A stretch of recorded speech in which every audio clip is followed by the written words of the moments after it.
Bonjour à toutes, bonjour à tous. Eh ben, je suis ravi de vous retrouver dans Conversation inspirante avec Delphes. Voilà, Delphine. Salut Delphine. Salut, bonjour. Tu préfères qu'on te nomme Delphine ou Delphes? Je préfère Delphes. Tu Les préfères gens, Delphes? les gens qui m'aiment m'appellent Delphes. Eh ben, je t'appelle donc Delphes et on t'appellera tous Delphes. Et j'imagine que vous avez déjà noté la manière dont Delphes c'est écrit. Comment tu as écrit Delphes? D''E-L-F-E. C'est un petit clin d'œil au petit peuple qui m'a accompagné pendant toute mon enfance et avec lequel j'ai renoué après quelques années d'errance dans le monde concret et professionnel. Et je suis revenue à mes premières amours, à celle du petit peuple et de la nature. Ok, donc tu es en train de nous dire que tu as eu plusieurs vies en une vie? Oh là, j'ai eu plein de vies, plein de Et vies. si on commençait par la première? Presque un chat. J'en suis pas Presque un assez. chat, d'accord. Et est-ce que tu veux nous partager les Ah, différentes expériences qui t'ont emmené là? très rapidement, il y a eu la première vie qui pour moi n'a pas été très très simple, la vie de l'enfance et de l'adolescence. Pas très très simple parce que très seule et dans un environnement qui était pas très,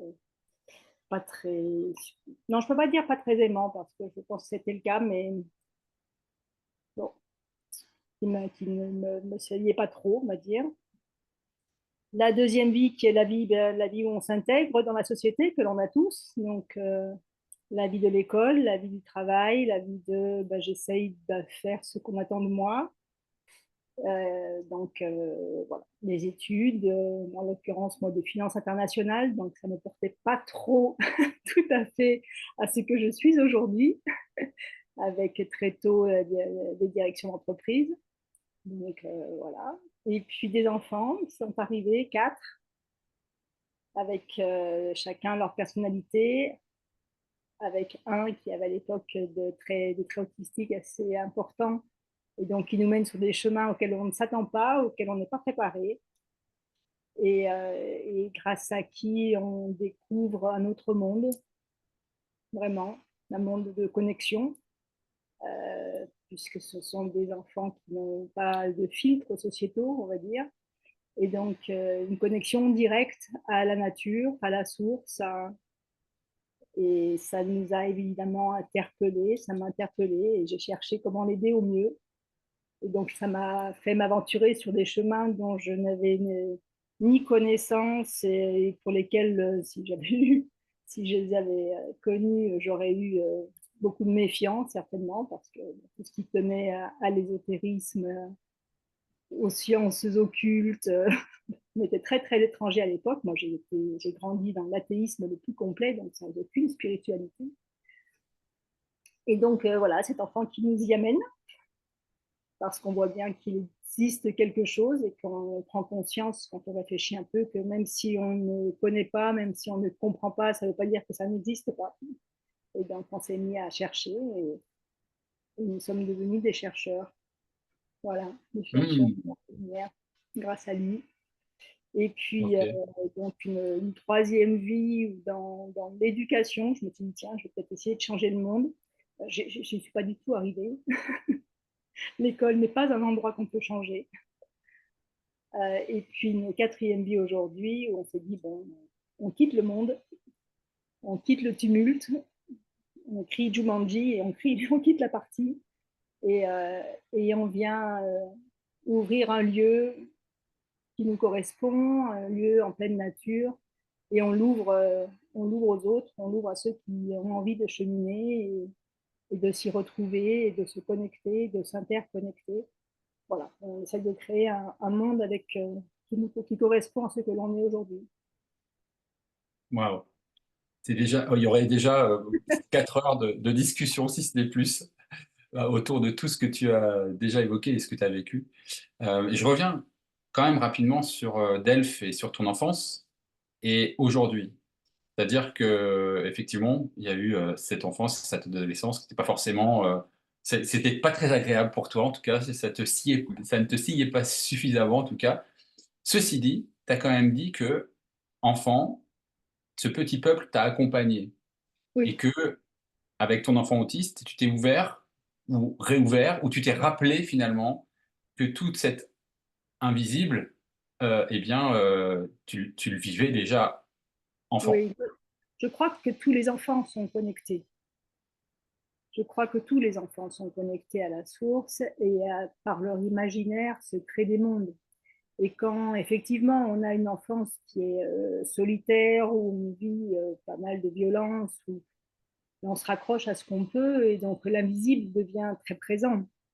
Euh, les fées, les elfes, les amis imaginaires, enfin, on se crée un monde que l'on n'a pas. Donc effectivement, si c'était un monde très très très très riche, et c'est une question de survie aussi. On se crée son monde pour pouvoir survivre. Sinon, on est vraiment totalement seul si on n'a pas ça.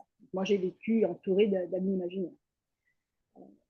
Et Donc qui m'ont c'est étonné, qui sont toujours là d'ailleurs, ils sont jamais très très loin. Et puis après, voilà, après on grandit, et puis on a 10 ans, puis on a 15 ans, puis on a 20 ans, 25 ans, et le peuple des elfes s'éloigne, évidemment, et on relègue ça aux contes et aux histoires et à l'enfance, et voilà. Et puis un jour, on s'aperçoit qu'ils sont là. Alors, ils n'ont jamais été très très loin, même dans ma vie euh, du normée, ils n'ont jamais été très très loin. J'ai toujours été entourée de bouquins de contes tout le temps. Après, bah voilà, c'était des livres d'histoire, quoi. C'était des livres que j'ai gardés sur une étagère. Et puis, en fait, ils m'ont toujours accompagnée, ils n'étaient jamais bien loin. Et un jour, je les ai réouverts.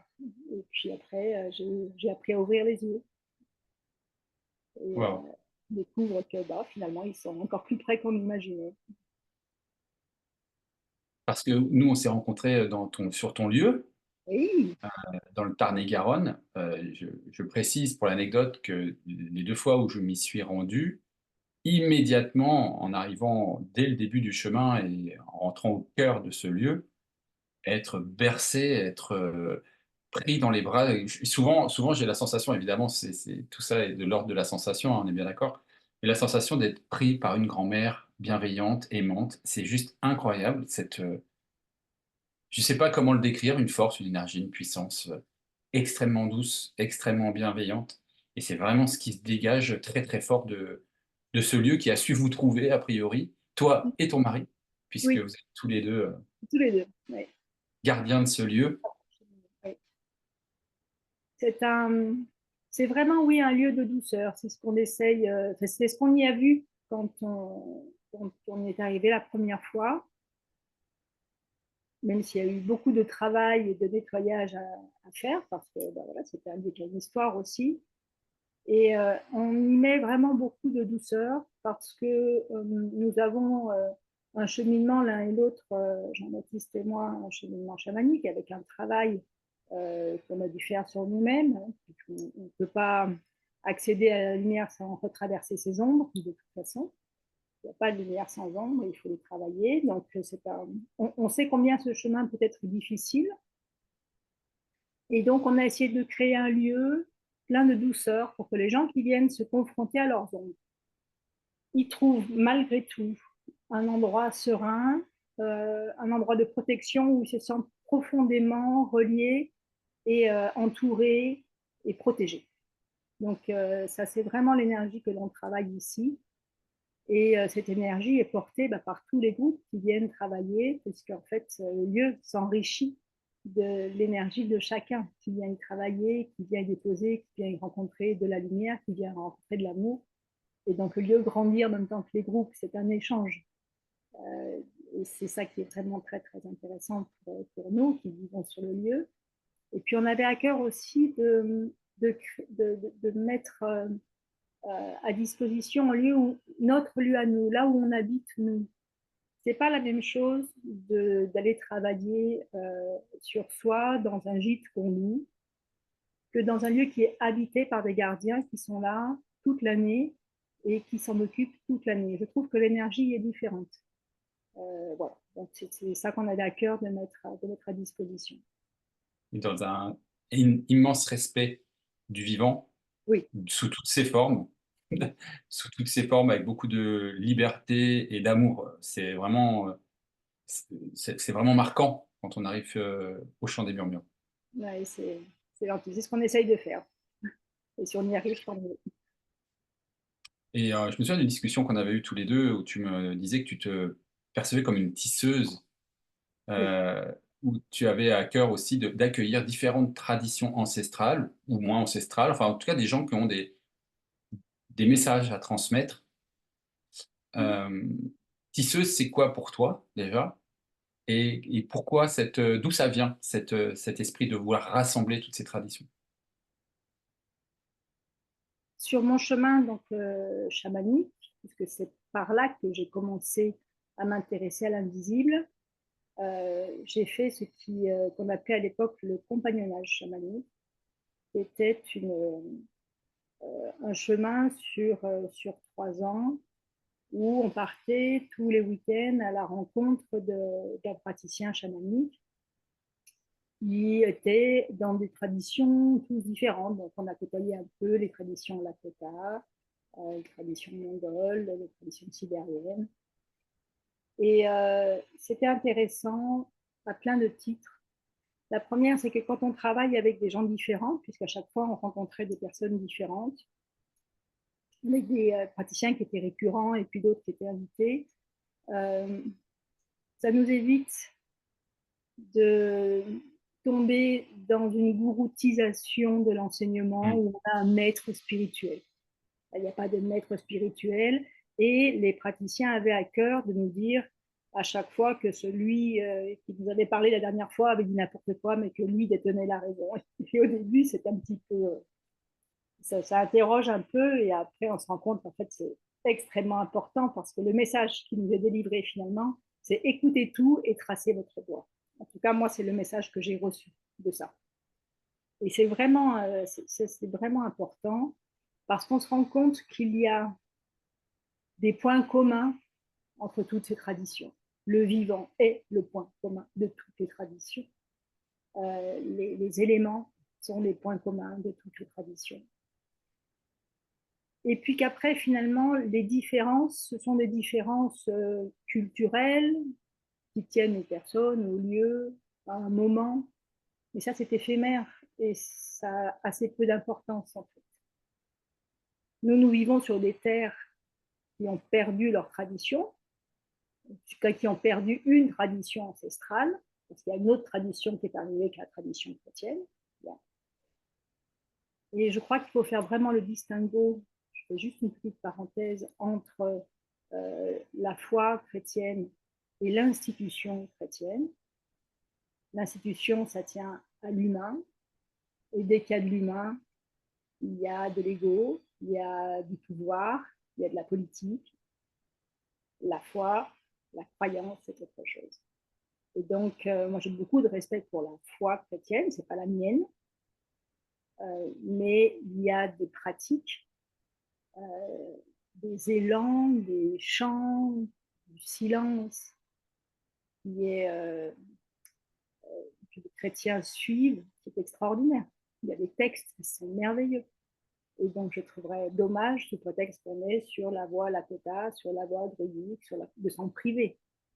Il y a 2000 ans de travail, de prière qui, qui ont vécu, ça serait vraiment dommage de ne pas profiter de tout le travail qui a été accompli en fait. Et donc, fort de ce constat, moi j'ai à cœur effectivement de tisser des liens entre les traditions parce que je crois que l'humanité est arrivée à un point où il est important que l'humain s'efface au profit du divin. C'est-à-dire que dans les traditions, on va nommer, donc ça va être Allah pour certains, Dieu pour d'autres, les esprits pour d'autres, le grand Manitou, qu'importe.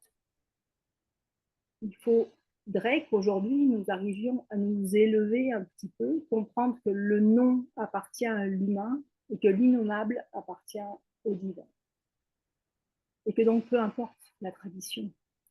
Et quand elle est faite avec le cœur, quand elle est faite dans un désir de partage, de connexion, on parle tous la même langue.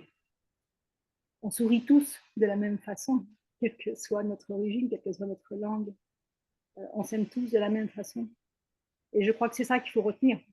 Et Je pense qu'il est temps que l'on se départisse de nos costumes traditionnels et qu'on monte un petit peu au-delà, d'avoir un point de vue un petit peu différent sur qu'est-ce qui nous unit et non pas sur ce qui nous différencie. Exactement, exactement. Merci de cette phrase, moi, qui me touche particulièrement. Mais j'avais une question qui me venait. Euh, Dans ton parcours de compagnonnage chamanique, ton parcours de vie avec ton enfant autiste, avec ton enfance, il y a quand même peut-être des traditions qui t'ont touché plus que d'autres, qui t'ont éveillé, même si toutes sont valables et tous les messages sont valables. Qu'est-ce que toi, tu t'es imprégné de quelle tradition pour transmettre ce que tu transmets aujourd'hui? Est-ce que c'est une bonne question d'ailleurs? Est-ce qu'il faut la poser Oui, comme ça? Je ne sais pas. je dirais qu'en fait, la seule tradition qui ne m'ait pas été enseignée lors de ce compagnonnage, c'est la nôtre. Et quelle Très, est-elle? très peu de celtisme. Ah, on y est. Donc, il y avait un petit peu, il y avait une praticienne qui l'évoquait un peu, mais non, le reste, c'était voilà, mongol, lakota, sibérien, africain. Pas, non. Les Celtes étaient assez peu présents, en fait. Et donc, ma façon de pratiquer à moi, c'était bah, finalement, je fais ma cueillette de ce qui fait sens pour moi. Et donc, à chaque fois, je cueillais ça fait pas sens, je laisse, ça, tiens, ça m'intéresse, ça, je prends. Et donc, je me suis construit ma propre cosmogonie, ma propre voie, mon propre arbre de vie avec hop, des petites fleurs que j'accroche, des petites décorations que j'accroche sur mon arbre, qui n'est que le mien, que je peux partager. Peut-être qu'il y a des choses qui feront sens pour les autres et d'autres non. Et c'est OK. Parce que ce qui est important, c'est quand on célèbre le vivant, quand on célèbre le divin, c'est que ça a du sens pour nous. Si on ne fait pas dans la joie et si on récite des prières sans en comprendre le sens profond, et sans en comprendre, sans en ressentir la vibration, ça ne sert à rien. Quand on fait un rituel parce que ben, je lis à Paplar et que j'accomplis le rituel qu'on me dit de lire, qu'on me dit de faire, ça ne sert à rien si je ne le vis pas. Vous savez, c'est comme je suis allée dans des messes pendant très longtemps parce que j'ai travaillé pour une communauté religieuse. Donc, j'ai été pendant presque 20 ans aux côtés de sœurs catholiques, tout en n'étant pas du tout moi-même, mais en échangeant avec elles sur ma foi et sur la leur, jusqu'à ce qu'un jour la supérieure de la communauté me dise, mais en fait, on croit la même chose. Effectivement, je crois qu'on croit la même chose. Et donc, du coup, je suis allée voilà, plusieurs fois à des messes parce que c'était des moments qui étaient importants pour elles, donc je les accompagnais. Et moi, d'entendre parfois des praticiens, enfin, des prêtres ou des évêques, parfois dire allez, mes frères et mes sœurs, dans la joie du Seigneur. Et moi, je disais mais elle est où la joie, quoi? La joie, mais quand est-ce que tu l'as contactée pour la dernière fois? Parce que je la vois pas. C'est clair. Et donc, c'est ça, en fait, pour moi. Mais à chaque fois, c'est très enrichissant de voir aussi ce que font les autres et voir à quel point ça te touche ou pas. Moi, de voir des sœurs malgaches, en l'occurrence, qui dansaient dans l'église, bah voilà, là, la joie, je la voyais bien, et leur foi, La je la voyais santé. bien, je l'ai ressenti, j'ai pu la ressentir aussi dans des communautés protestantes au Burkina Faso. Oui, bah, quand on les voit danser, on dit, ouais, la joie du divin, il la contacte. Après, voilà, autre habillé en violet qui me dit la joie du Seigneur, ça me donne envie de pleurer, ça va pas. Donc, je crois que l'important, c'est vraiment de l'expérimenter et de la vivre en soi.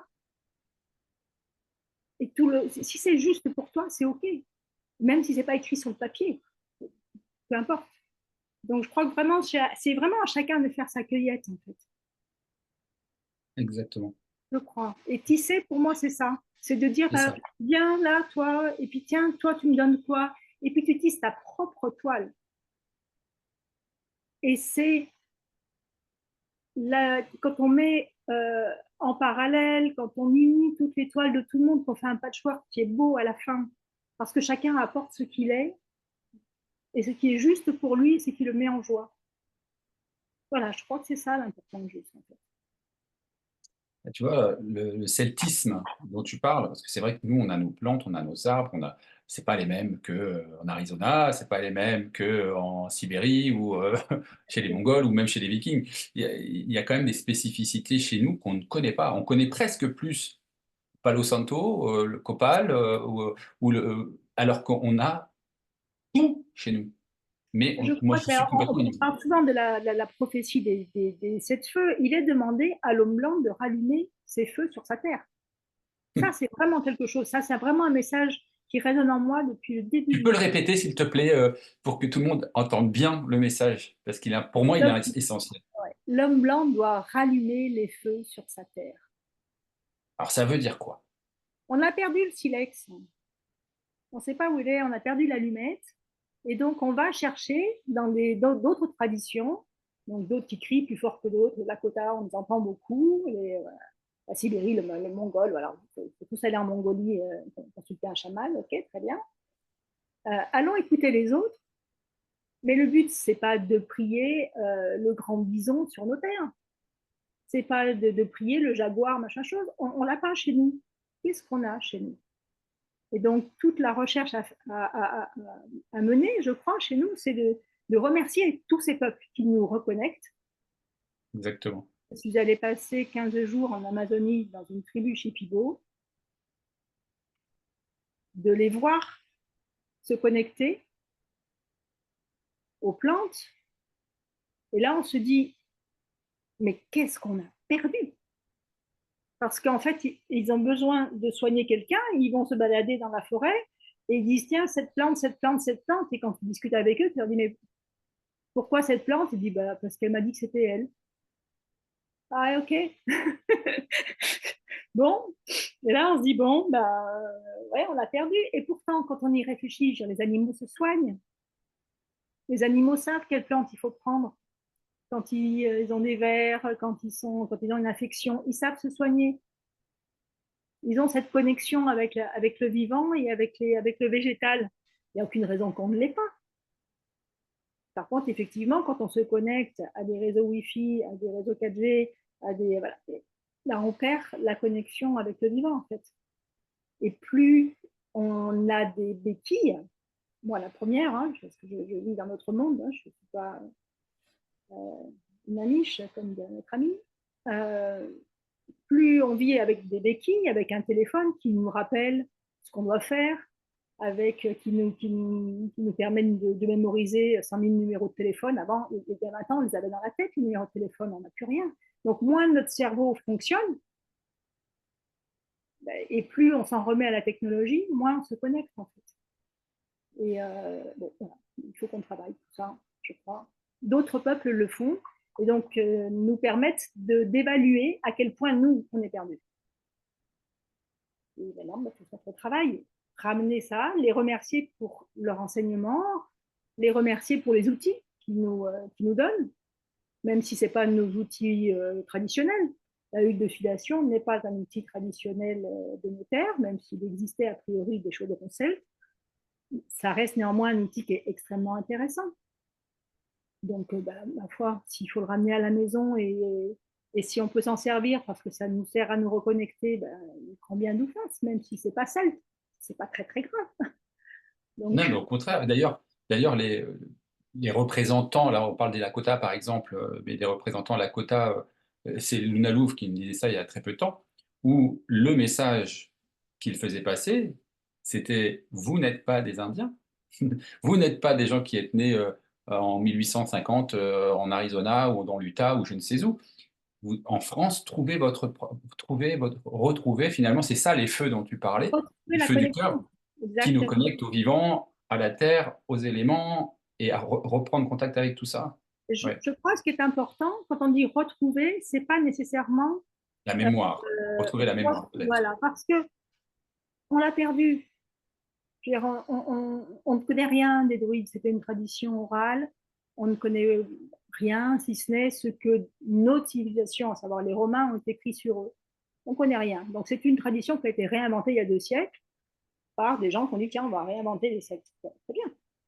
entendons ce qu'ils ont écrit, mais de vouloir aujourd'hui à tout prix recréer un truc qui a existé il y a 2000 ans, bon, pour moi, ça fait pas sens. Ça fait sens pour d'autres, fort bien. Moi, ça fait pas sens. Ce qui m'intéresse par contre, c'est de voir quels nouveaux outils je peux apprendre à, à utiliser, savoir comment se connectaient nos ancêtres ici, voir ce qui fait lien. Par exemple, on a donc la tradition chrétienne qui est arrivée sur nos terres après, et ils ont des pratiques qui sont intéressantes, que n'ont pas nécessairement les Lakota, par exemple. Les Lakota, dans leur rituel, que ce soit la hutte, que ce soit la Sundance, que ce soit des célébrations qu'ils peuvent effectuer, on sent qu'il y a une démonstration de force, d'entrain, il y a des cris, il y a des chants, il y a des tambours. Les chrétiens ont une tradition de silence et d'intériorisation. On prie, les chants, même quand c'est des hommes qui les chantent, sont des chants grégoriens, c'est des chants extrêmement doux, qui sont porteurs et qui élèvent, d'une autre façon que cette démonstration de force Lakota, tu vois. Il y a tous les ermites, il y a une tradition de silence et d'intériorisation, à mon sens. Et je me dis que les chrétiens n'ont rien inventé, donc s'ils font ça, c'est qu'il devait y avoir à l'origine cette pratique-là aussi. On parle des druides qui s'en allaient plusieurs jours dans la forêt. S'ils s'en vont tout seuls se connecter, c'est peut-être qu'ils allaient faire une retraite de silence aussi pour se reconnecter avec eux-mêmes, avec leur intérieur, avec la nature. Voilà. Peut-être qu'il y a des liens à prendre. Donc c'est ça que je cherche en fait, que je recherche, c'est par quelle voie, par quelle nouvelle voie on peut se connecter. On cherche juste ça en fait, se connecter à la source. On retrouve d'ailleurs sur les quêtes de vision, par exemple, ces espaces de silence dont tu parles chez les druides, par exemple, Tout qu'on à fait. retrouve chez les Lakota ou d'autres traditions d'ailleurs, hein, ces espaces de Les silence, on les retrouve Lakota partout. vont chercher une vision. Alors, que tu en parles, on va en parler. Donc, donc il y a une quête de vision qui s'est faite sur notre lieu l'année dernière avec Luna Lou. Et donc, ils reviennent cette année. Et donc, j'ai demandé à Luna de m'accompagner et je vais la faire avec eux. Non pas dans une tradition Lakota, parce que je ne pouvais pas chercher une vision. Par contre, l'expérience de rester 4 jours, 4 nuits seule, voilà, sans distraction, sans la possibilité d'importer quoi que ce soit d'autre que soi-même et son En temps pleine nature, en pleine nature. sur un lieu que tu as choisi. Sur un lieu, moi j'ai la chance que ça soit ici, donc du coup, effectivement, que j'ai choisi et que je vais nourrir régulièrement toute cette année. Voilà, ça va être une expérience intéressante pour moi, me confronter au rien et au vide et au ne rien faire, moi qui suis plutôt hyperactive. Ça va être une expérience intéressante. Je ne sais pas trop ce qui va en ressortir, mais je vais aller justement, voilà, ça m'intéresse d'aller expérimenter ce non-faire et voir ce que ça m'apporte, voilà. Et je me sens plus accompagnée s'il y a, voilà, il y a d'autres qui le font autour de moi. Ce sera sans doute plus Ouais. simple que j'essaye toute seule. Cependant, là aussi, donc les Lakota le font sur un lieu unique où ils n'ont pas le droit de bouger. Je vais aussi expérimenter, enfin j'aimerais expérimenter, je vais essayer de le faire au printemps si le temps le permet, mais je voudrais expérimenter 3 jours de marche. Là, on a un petit bout du chemin de Compostelle qui passe pas très loin de la maison. Et donc, je voudrais marcher 3 jours toute seule pour être toujours dans cette intériorité, mais en action, juste de marcher et voir justement que m'apporte l'un, que m'apporte l'autre. L'important, c'est d'expérimenter, voir ce qui est juste pour soi. Exactement.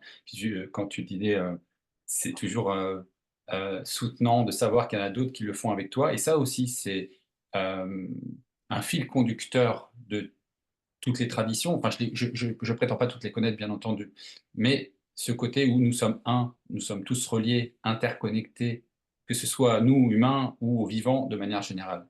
Et ça, j'imagine évidemment que chez les Celtes, c'est pareil. On- Je pense. Après, je crois vraiment qu'il faut, voilà, il faut qu'on réinvente quelque chose. On a été coupé d'une racine importante. Euh, c'est important qu'on essaye de, voilà, de s'y reconnecter, pas nécessairement de copier et en Exactement. disant, voilà, c'est ça. On ne va pas recréer une église, il y en a déjà suffisamment des églises des trucs. Enfin, on va pas recréer une religion, enfin, c'est bon, on m'a donné déjà, je pense. Et puis voilà, qui dit religion dit institution, qui dit institution dit ego, qui dit ego dit pouvoir, qui dit pouvoir dit guerre. Donc non, moi je crois que ça va, on a déjà expérimenté ça, on ne peut pas recommencer. En tout cas, c'est pas Moi, mal. je tenais à préciser justement, en parlant des voix, des différentes voix. Moi, par exemple, la voix celte m'apparaissait comme quelque chose d'hermétique, froid, dans lequel pourtant j'ai eu la possibilité à de nombreuses reprises, pardon, de pouvoir connecter à cette énergie-là. Mais alors, je ne devais pas être prêt, et je pense qu'il y en a d'autres comme moi. Rien. Et quand tu parles de racines profondes coupées, ben, je pense qu'on y est. Mais en te voyant, alors, lors d'une retraite qu'on a fait avec Luna Louvre, notamment sur le chamanisme Lakota, mais aussi sur d'autres choses, tu es venu nous délivrer un message sur la roue de l'année celte.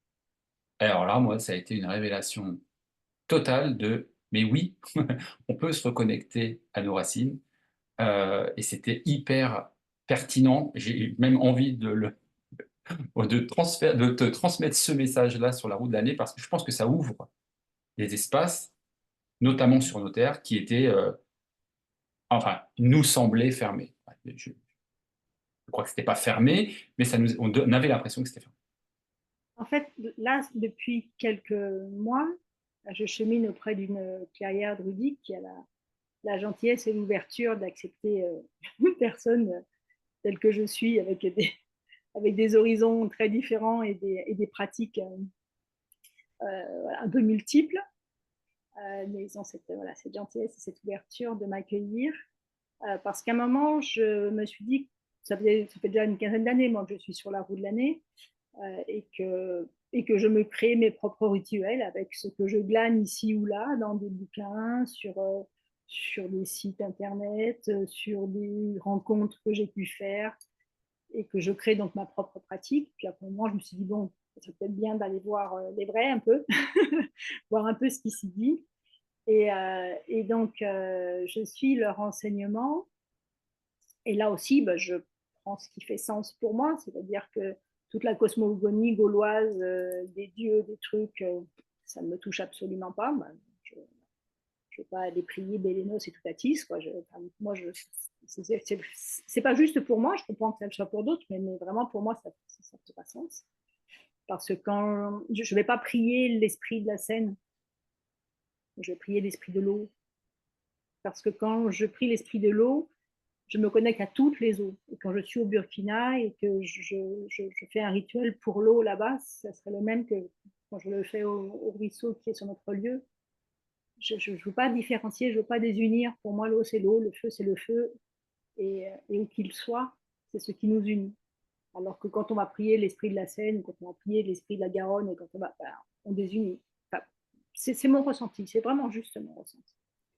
Euh, donc, euh, donc voilà, j'apprends sur ce chemin druidique. Il y a des chouettes fleurs que j'ai ramassées en chemin, vraiment, et que du coup, j'ai récupéré pour mes propres rituels. Il y a notamment une chose très jolie euh, que je ne faisais pas et j'étais très outrée de ne pas y avoir pensé parce que c'est très évident. Au début des rituels, la clairière fait un appel à la paix. Et je me suis dit, mais c'est évident, comment on peut célébrer sans, au préalable, après avoir invité les différents esprits, l'esprit du lieu à venir nous rejoindre, mais si on n'est pas en paix avec nous, en paix avec celui qui pratique là avec nous dans le cercle, et s'il n'y a pas la paix autour, et si on n'appelle pas à la paix partout dans le monde, ça sert à quoi de célébrer? Et c'est tellement pertinent. Donc tu vois, c'est ça que je vais chercher, c'est voilà, des petites lumières à rajouter à mes rituels, des fleurs qui viennent enjoliver mon bouquet perso. Voilà. Et c'est très riche. Après, voilà, il y a tout un aspect historique, archéologique qui m'intéresse moins. C'est intéressant, mais tu me donnerais à lire un cours sur l'Égypte ancienne, ça m'intéresserait de la même façon. Si tu veux. Voilà. C'est purement intellectuel, purement voilà, mental. C'est pas, voilà.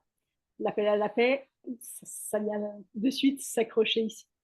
Donc lui, je l'ai gardé, j'en ai gardé d'autres. Et oui, non, c'est une tradition qui va vraiment embellir mon bouquet, c'est sûr, et mon chemin. Après, voilà, j'y prends ce que j'ai. L'appel à la paix. Oui. C'est vraiment, du coup, quand tu dis ça, ça résonne avec les deux moments où je suis arrivé sur ton lieu qui est absolument incroyable. Ben, en fait, c'est ça, en fait, ce qu'on ressent. C'est une grande paix, une grande douceur, une grande bienveillance. C'est ce qu'on essaye.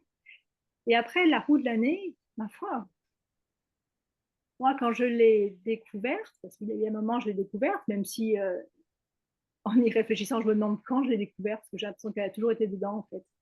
Et pourtant, il y a bien un moment où je l'ai redécouverte et je l'ai travaillée. La roue de l'année, c'est une telle évidence. C'est une telle évidence. Alors, tu peux nous en dire deux mots quand même pour des profanes qui suivraient, comme moi, qui suivraient cette émission. On est habitué depuis l'école où on nous marque tous les jours la date au tableau à avoir une vision du temps linéaire. Donc aujourd'hui, on est le 28 novembre et demain, on sera le 29 et hier, on était le 27. Donc on a une vision linéaire avec un début, une fin, et ce qui génère cette espèce de peur de ce truc qui est en train de nous filer entre les doigts, ce temps qui nous file entre les doigts et qu'on n'aura jamais le temps de tout faire et que ce qui est passé ne repassera plus. Et ça génère, je trouve, un sentiment d'angoisse, ça oppresse de dire, bah voilà, tout ce qui est passé ne reviendra plus. Et quand on arrête de raisonner en mode linéaire et qu'on aborde cette notion de cycle, de calendrier cyclique, comme c'est un cercle, on repasse. Nous sommes en automne, après ça va être l'hiver, et puis le printemps, et puis l'été, et puis encore l'automne, et puis l'hiver, et le printemps. Et donc, on va retracer, et c'est des cycles que l'on vit. Alors, on n'est pas dans une roue de hamster, hein, on ne vit jamais le même cycle, mais on repasse par les mêmes endroits et on approfondit. Et on creuse, et on grandit à chaque fois. Et donc, à chaque fois, ce sont des opportunités d'apprentissage, des opportunités de grandir, des opportunités de se connecter. Et là, ça change tout. Quand on prend la leçon, quand on prend ce qui nous arrive comme quelque chose qui va nous aider à grandir, que ce soit une bonne leçon ou une mauvaise leçon, quelquefois on s'en prend plein la tête et voilà, et tous, on est humain, donc on tombe, on fait des erreurs, on se trompe de chemin, mais on apprend. Et quand on regarde la leçon avec ce regard de qu'est-ce que ça m'a appris, et on grandit. Et c'est ça qui est intéressant. C'est pas le but qu'on poursuit, c'est le chemin que l'on prend. C'est intéressant de se tromper. C'est que c'est l'origine du mot péché. Ah, les catholiques, après, on en fait une version châtiment, machin, mais ce péché, c'est se tromper de chemin. C'est juste se tromper de chemin. Eh ben, on a le droit. On a le droit. Et au contraire, c'est bon parfois de se tromper de chemin. C'est chouette de se tromper de chemin. C'est surtout, ce qui est intéressant, c'est que quand tu te trompes de chemin, ça veut dire que bah, tu suis tes propres intuitions. Quelquefois, elles sont bonnes, quelquefois pas. Et c'est comme ça qu'on apprend. Et c'est comme ça qu'on apprend après à ressentir un peu plus et à affiner ses sens. Et je me faisais la réflexion hier que c'était vraiment compliqué aujourd'hui. Hier, j'ai vu passer une pub sur un réseau social. Bon, des pubs pour devenir praticien chamanique en visio et en 3 heures, il y en a plein. Mais c'est la première fois quand même que je voyais un Black Friday sur une formation de praticien chamanique qui était à 33 balles au lieu de 99. Et là, je me suis dit, waouh, ah ouais, on en est là, donc du coup. Et, et tu vois, donc moi, je vois ça, j'éclate de rire, parce que, ou je pleure, c'est ce que j'ai dit, je sais pas si je dois pleurer, si je dois rire, mais. Et il y a un des enseignants avec qui voilà, j'ai cheminé, qui me dit, mais si c'est là, c'est que la source veut que ça soit là. Et ouais, mais tu vois, ça, c'est quelque chose où moi, je vois ça, je m'enfuis. Mais combien ne vont pas s'enfuir? Combien vont y aller? Combien vont croire qu'après ça, bah, c'est bon, ils peuvent jouer tambour et aller, ils sont chamans. Voilà. Ben, c'est peut-être parce qu'ils doivent l'expérimenter. Exactement. Donc c'est sûr que voilà, c'est pas facile, alors que le monde est parsemé de projecteurs qui clignotent. Hein, tu vois, on est dans une rue de Las Vegas avec tous les trucs qui clignotent en disant oh, il y a ça comme pratique, ça comme pratique. Puis toi, tu es là avec ta pauvre petite bougie, est-ce que quelqu'un va la voir? Et comment ils vont faire pour discerner la bougie du projecteur, quoi? Bon, bah, c'est le chemin. Voilà. Il y en a Mais une qui est aveuglante et l'autre pas. c'est ça. Mais c'est à toi de voir celle que tu écrases et celle que tu prends, en fait. Et, euh, et c'est OK, même si parfois on a un peu du mal Ouais. à l'avaler, quoi. On dit, bon, celle-là, elle est grosse quand même. Black Friday sur la formation praticien chamanique, elle est pas mal, là, quand même. Elle clignote bien. Mais bon, bah, OK, allez, on y va. On va voir. Mais c'est jamais Tu peux... intéressant, en fait. Et puis peut-être que c'est un moyen aussi de, tu vois, des gens qui s'interrogent sur le chamanisme, de dire, ah bah, il y a quelque chose parce que ça m'appelle, c'est peut-être pas là où je dois aller, mais là où j'en suis, bah, c'est ce qui va me permettre peut-être d'aller rencontrer et toucher autre chose. Donc, Bien sûr. voilà. Mais au début de mon chemin, je suis allée dans une rencontre notamment, où, parce que du coup, voilà, j'ai découvert le chamanisme et je me suis sentie à la maison, quoi. Tout de suite, je me suis sentie à la maison, j'avais l'impression enfin d'être à la maison. Et donc, du coup, bah, j'ai voulu faire plein de stages, plein de trucs. Et il y a des stages qui ont été extraordinaires et qui m'ont vraiment voilà, apporté et qui m'ont aidé à grandir. Puis il y en a d'autres où tu vas et dès que tu arrives, tu sais que non, ça ne va pas le faire. Tu arrives dans un espèce de lotissement avec des machines industrielles à côté et tu dis non, là je crois que ça ne va pas. Et effectivement, ça ne se fait pas, ni le praticien, ni l'environnement, rien ne va. Et là, tu ressors de là, tu es effectivement déçu, puis tu as dépensé un peu de sous, donc ça t'énerve. Et à la fois, là aussi, tu vois, soit tu t'énerves contre cette expérience, soit tu dis, ouais, bah, qu'est-ce que j'ai appris? J'ai appris à aiguiser mes sens. J'ai vu tout ce qui allait pas. Et donc, vers où il fallait que je me dirige. Et donc, c'est intéressant. Et donc, merci pour l'expérience, en fait. Voilà, au final. Merci pour Merci pour l'expérience. l'expérience. Voilà. Merci pour l'expérience. Et donc, bah voilà, ceux qui iront payer la formation Black Friday, machin, bah, peut-être qu'ils se croiront chamans et après, peut-être que parmi eux, certains diront, bon, ben, merci pour l'expérience, je sais ce qu'il ne faut pas faire. Voilà, Peut-être. peut-être. Ça sera leur expérience. C'est leur Comme tu expérience. dis. Voilà, Comme tu disais tout à l'heure, merci justement à ces expériences qui parfois nous chamboulent et exactement. peuvent nous mettre au défi, ou avoir la sensation de se mettre au défi.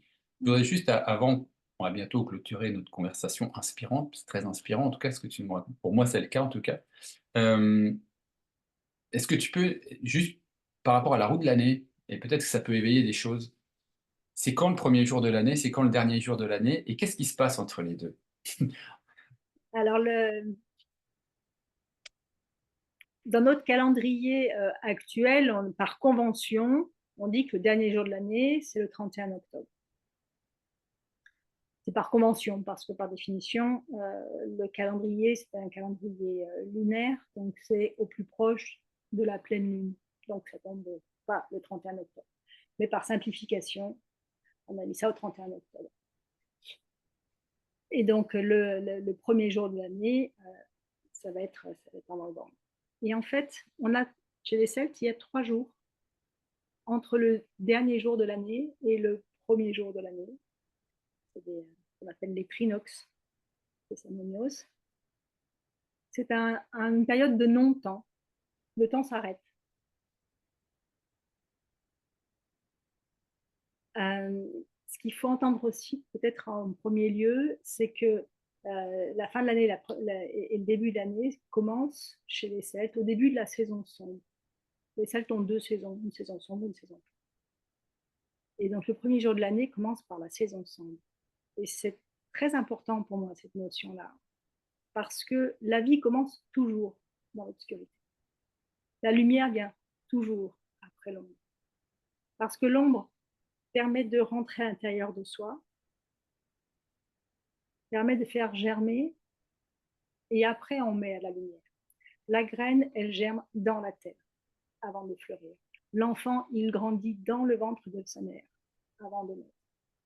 Tout projet, tout acte posé naît d'un désir d'abord, d'une réflexion, et après, on porte à l'action.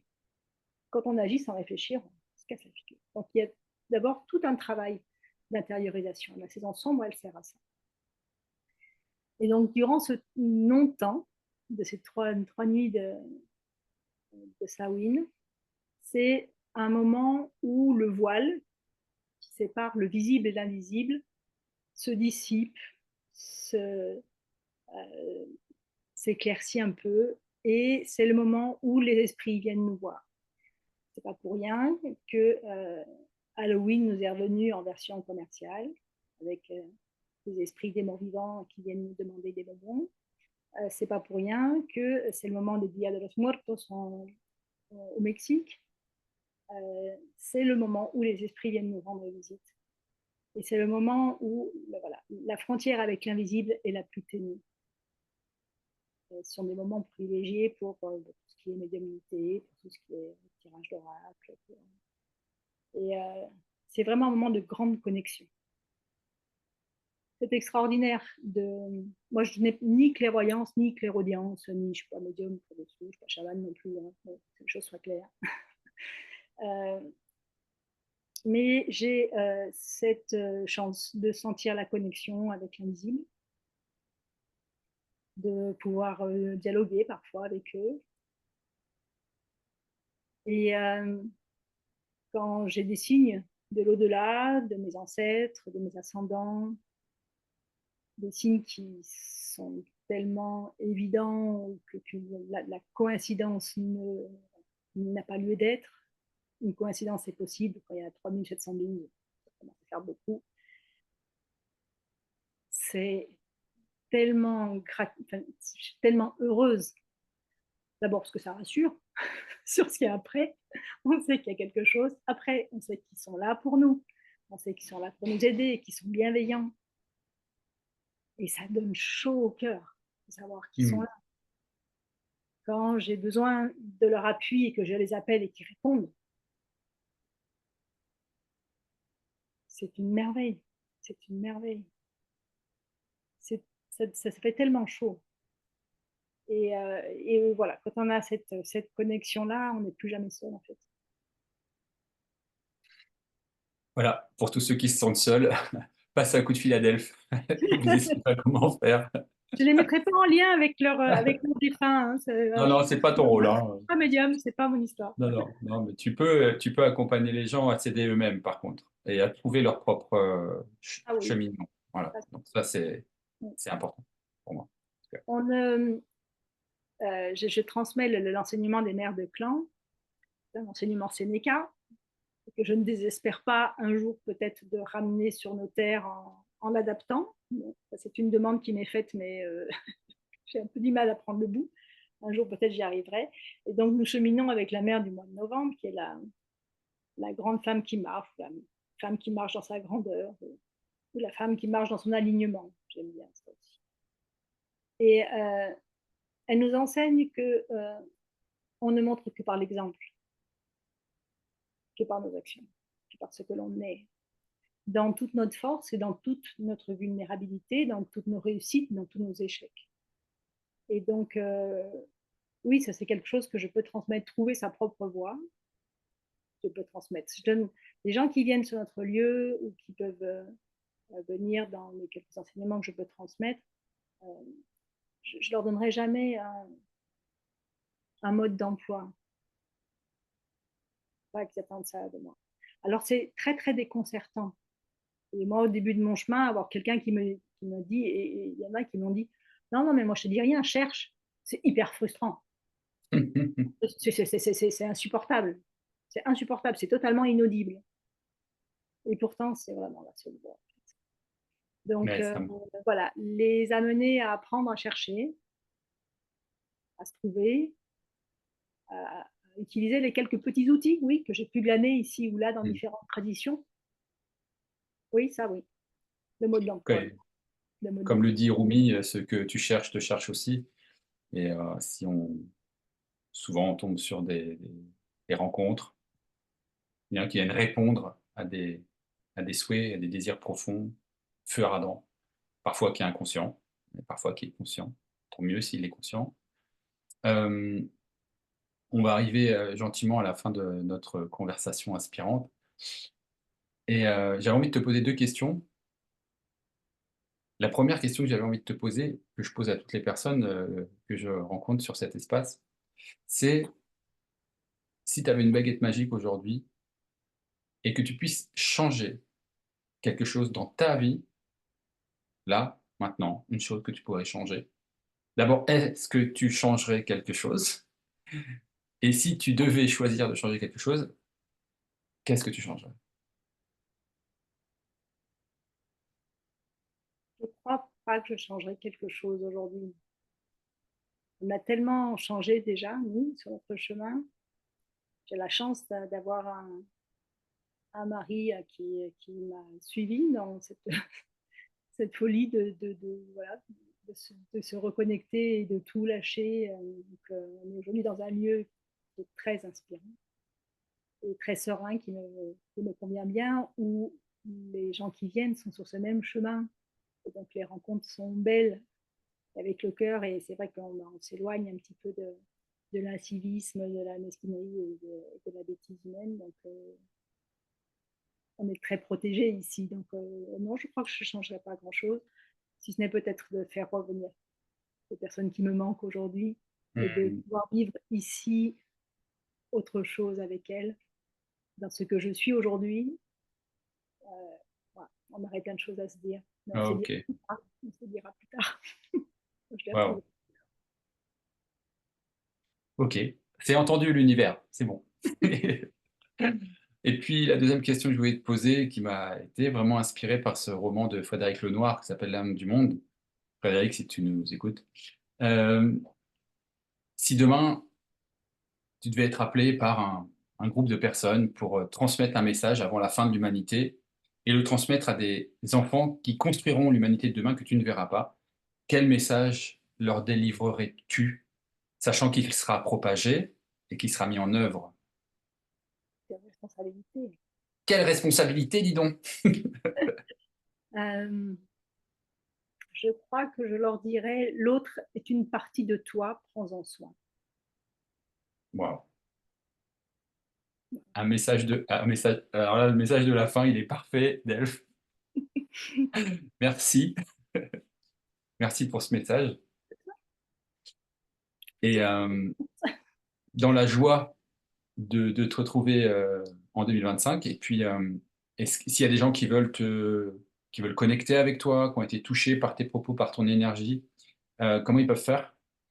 Ils peuvent se connecter sur le site du lieu. Donc, c'est le chant CHAMP, le chant des murmures.fr. Nous avons aussi une page Insta, une page Facebook, parce que voilà, on essaye d'être connectés. Et puis, du coup, voilà, ils trouveront l'adresse mail Ok, du lieu où voilà, on peut nous connecter. Nous super, je contacter. le mettrai dans la description de toute façon, comme ça. Ok, Nous, on est ouvert qu'au groupe. Donc, voilà, je reçois parfois des demandes de location. On ne reçoit pas de touristes. Tant qu'on peut tenir comme ça, on le fait. On ne reçoit pas de touristes. Par contre, on peut être ouvert aux individuels qui souhaitent faire une retraite, qui souhaitent jeûner sur le lieu et s'éloigner un petit peu du tumulte. Voilà, ça, c'est possible. Pas pendant que les groupes sont là. Parce que quand il y a un groupe, on le réserve au groupe. Question d'énergie, hein. Il ne faut pas que les énergies s'entrecroisent, quoi. Mais par contre, entre les groupes, quand on a des dispos, voilà, on peut accueillir quelqu'un en retraite, c'est parfaitement possible. Super. Eh ben, c'est entendu. On fait passer le message. Merci de t'être prêté au jeu. C'était super. Même si je sais que c'était une petite sortie de zone de confort, franchement, t'as assuré. C'était top. Et je suis certain que ça touchera bon nombre de cœurs qui regarderont C'est super. ce message, cette conversation. Merci beaucoup, Delphes. À Merci à bientôt.